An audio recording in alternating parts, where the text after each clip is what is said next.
মানুষ মানুষের জন্য এই মানবিক স্লোগানকে সামনে রেখে শীতার্ত মানুষের পাশে দাঁড়িয়েছে বাংলাদেশ মানবাধিকার কমিশন মুন্সিগঞ্জ জেলা শাখা। বৃহস্পতিবার শীতের রাতে পিকআপ ভ্যানে করে ঢাকা চট্টগ্রাম মহাসড়কের বিভিন্ন গুরুত্বপূর্ণ এলাকায় ঘুরে ঘুরে শীতার্ত মানুষের মাঝে কম্বল বিতরণ করা হয়।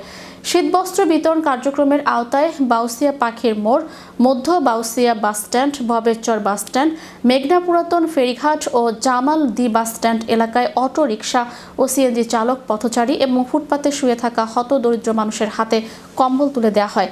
এই মানবিক উদ্যোগে সহায়তা করেন বিএনপির কেন্দ্রীয় নির্বাহী কমিটির সমাজ কল্যাণ সম্পাদক কামরুজ্জামান রতন এবং বাংলাদেশ মানবাধিকার কমিশন গজারিয়া উপজেলা শাখার সভাপতি আসিফ জসিম সানি।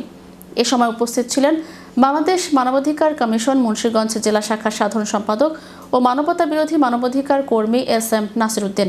আরও উপস্থিত ছিলেন ভবেরচর ইউনিয়নের সভাপতি খোরশেদ আলম, ট্যাঙ্গাচর ইউনিয়নের সভাপতি আব্দুল মতিন, সাধারণ সম্পাদক শামসুল ইসলাম, বাউসিয়া ইউনিয়নের নির্বাহী সভাপতি আলমগীর দেওয়ান, গুয়াগাছিয়া ইউনিয়নের সভাপতি হারুনুর রশিদ, মানবাধিকার কর্মী প্রকৌশলী বাবলু খান এবং গণমাধ্যম কর্মী মাসুদ সহ সংগঠনের অন্যান্য মানবাধিকার কর্মীরা।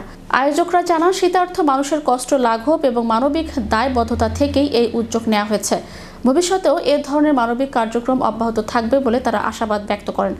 কনকনে শীতের এই দুঃসময়ে বাংলাদেশ মানবাধিকার কমিশনের এমন মানবিক উদ্যোগ স্থানীয়দের মাঝে প্রশংসা কুড়িয়েছে।